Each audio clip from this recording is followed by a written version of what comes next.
Yo, wala ka bang magawa? Ba't di mo nalang panoorin ng cooking vlog ng hindi marunong magluto?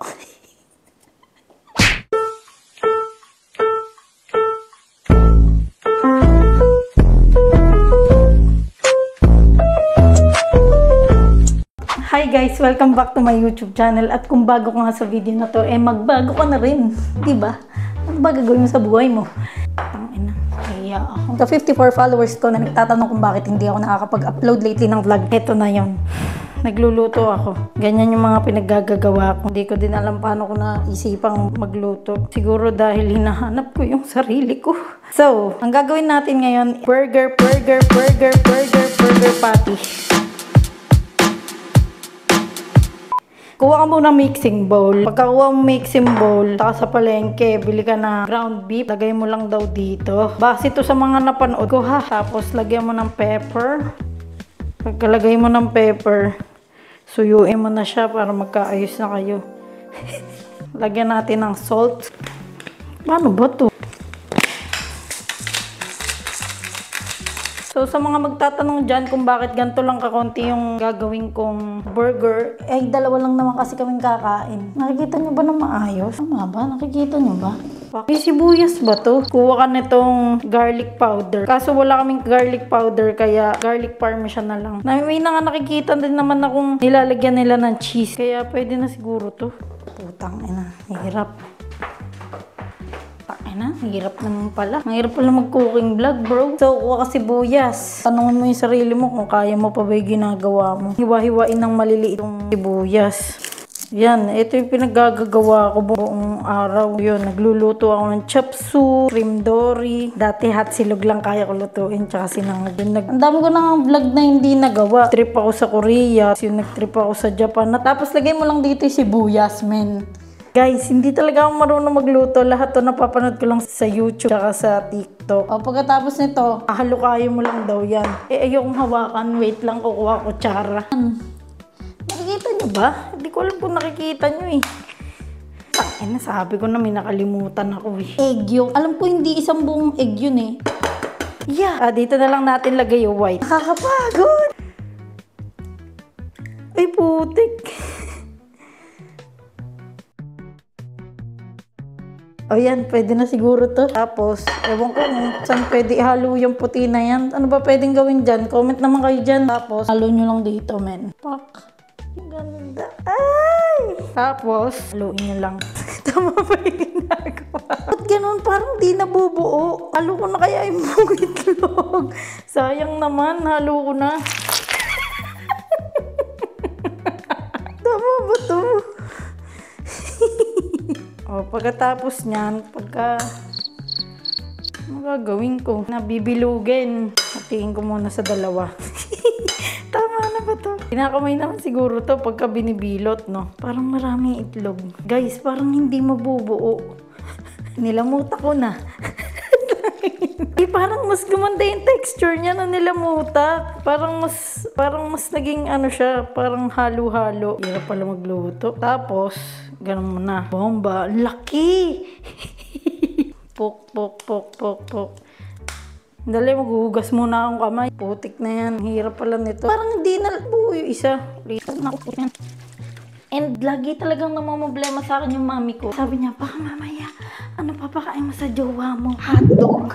So, wait lang. Balik tayo sa niluluto ko. Pagkatapos mo mabilog ng ganyan, then lagyan natin sa freezer. Hindi ko alam kung ilang minutes natin ito palalamigin. Siguro kapag nagawa na natin yung mga ibang bagay. Lagay lang natin muna dyan sa freezer. Nai-stress ako sa mga bagay-bagay ko sa buhay ko. Nagluluto lang ako. Kanina nga nagluto ako deviled eggs. Hiwain muna natin yung mga palaman. Ito yata yung caramelized onion. Pero hindi ko dadamihan kasi si Nick hindi naman nga mahilig sa gulay. Napapagod na ako.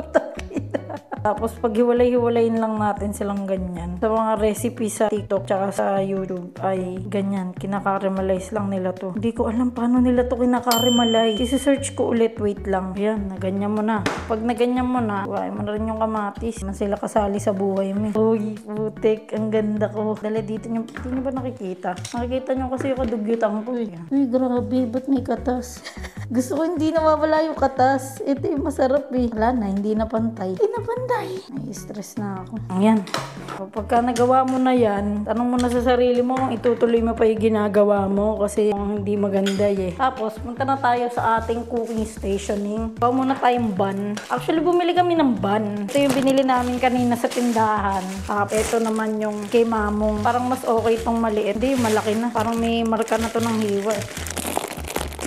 Gawa na tayong dalawa. Dito tayo sa dirty kitchen. At dumako na tayo sa pagluluto ng ating... Ito muna. Lagay lang tayo konting butter para may flavor yung gitna ng bun natin. May alam niyo ba guys, may idea ako sa pagluluto kasi may idea lang ako pero hindi ako magaling talaga ha. Ang mga niluluto ko kasi noon, meron kasi kaming silugan dati. Kami nagluluto ng kapatid ko. Tapos tinuruan kami ng mami ko. Halimbawa, pag siya naman yung magpapahinga, kami naman yung magtitinda. Kasi di niya naman kaya mag-isa yun, mapapagod siya, di ba? Yan, hatiin lang natin sa gitna men. So yun na nga, di ba may idea nga ako sa pagluluto. Ay, kada may luto na may timpla, pinaplastic niya na yun. Tapos, ang gagawin namin, isasalang na lang namin. Kung baga luto na siya, iinit, i-reheat na lang siya. Mga diskarte ni mami nung napakalupit. Kaya kami natuto sa gawain. Marunong naman ako magluto ng sinangag, itlog, hotdog, pero yun lang. Pero paglutuin mo ako ng sinigang, adobo, nilaga, yung mga hindi ko kaya. Lately, gusto ko ng konting character development. Kaya, nag-aral ako. Check lang natin kung putang ina parang wala nangyari ah. Yun, ito dito may nangyari. Sunugin lang natin ng konti. Nasusunog na rin ako. Ayan, pagka ganyan na yung tsura, lagyan mo na sa plate men. Aray putak. Lagyan na natin sa plate. Putik na yan. Ayan, pagka may nasunog na part, lagyan na natin.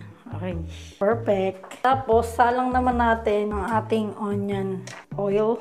Yan, lagay lang ganun-ganun mo lang. Ay na, may ano-ano po ng tunapay, men. Pak.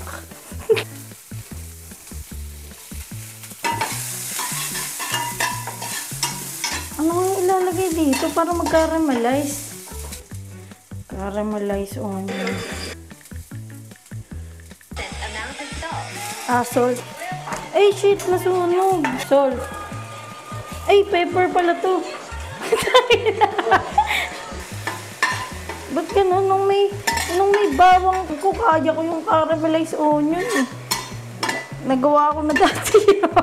Guys, di ko alam kung tama tong caramelized onion na to, pero pwede na siguro to. Check na natin yung ating beef. Pwede na to. Okay na to, okay na to. Kailangan nyo makita yung pagkakasalang. Okay? Yan nga yung highlight eh, yung bugrits nga eh. Cheese bugrits. Uy! Lagyan muna ulit natin ng konting oil para hindi dumikit. Yun! Perfect! Wow! Wow! Galing ko. Dapat pala di na siya nilalagyan ng oil kasi may sarili siyang oil oh. So habang ginaganyan-ganyan natin, pabayaan muna natin. Eto na, isinetap ko na yung mga kailangan dyan. Yung caramelized na hindi mukhang caramelized. Yung natin, gulay, lettuce, and yung bun. Tapos, lagyan din natin ng, gusto ko yan cheese! Lab, gusto mo may cheese yun sa'yo? Sa akin lang may cheese. Yung isa walang cheese, yung isa may cheese. Papakita natin. Ito yung cheese, man. Grabe, nagkakaroon siya ng sarili niyang oil. Grabe, hanggang ngayon may sebo yung kamay ko. Aray, aray, aray. Ang ganda. Hindi ko alam kung sunog yan. Parang nadurog ah. Flat natin konti. Yan. Ang daming mantika. So, ito talaga yung reality ng pagluluto. Siguro naman yung mga nagko-cooking vlog, may tagahugas naman sila ng pinggan, no? Feeling ko, kailangan natin bawasan ng mantika to. Daming mantika talaga. Ay, Jesus name. Tapos, lagay lang natin yung queso de Mercedes. Dito sa isa. Pak. Tapos, takpan lang natin. Kusina pala to ng ate ng boyfriend ko. And to the very nice of her, to the goodness of her life and society, will continue to succeed in life. Yan, gabi, nalusaw namin. Ang cute. Ay! Ay! O tapos, gagawin natin, lipat na natin sa plate.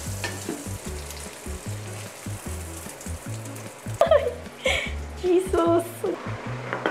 Set up naman natin yung burger natin. So, etong isa para sa akin, yung isa para kay jowa.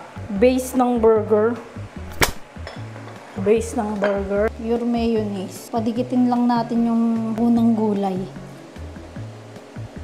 Boss, lagay na natin ang gulay. Putulin lang natin. Lagay natin ang gulay. Pili na lang tayo ng magandang gulay. Kasi yung gulay ko, 3 days na to sa rep. Pili na lang tayo ng maganda. Lagay na natin ang bugrits. Gagi, bugrits. Ang ganda! Lagay na natin ang caramelized onion. Kakamayin ko na nga lang. Kami naman kakain ito eh. Lagyan natin ng tomato. So, maraming kamatis. And, tapos na ang bugrits natin. Ang ganda! Grabe! Ang ganda! Ang sarap nito! Guys, wait lang. Set up ko lang yung date namin ng jowa ko. Wait.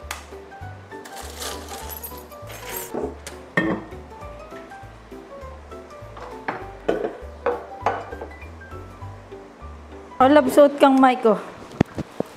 Oh, tara, kain tayo. Wait lang. Pang, ang sarap. Ito yung sa'yo. Uy, ang ganda. Puti. Ang sarap. Game. Hop. Hop. Ang sarap ng pati. 40 minutes siguro, ano. Hindi lang to. Ano gusto mo? Yung walang lasa. Ito. Walang lasa. Ba't walang lasa? Wala lahat yan eh. Akala ko sa'yo yung lemon. May orange doon. No. Oh.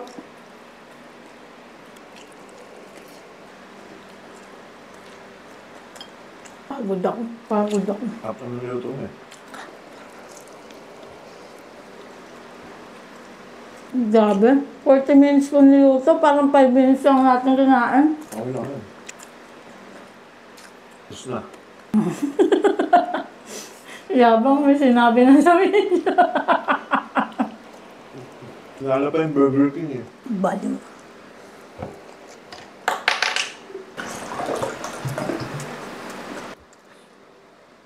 Pagka dito sila natin gumawa yan. Bakit? Ano lang. Masarap eh. Masarap eh. Masarap eh. Labo, kunin mo to.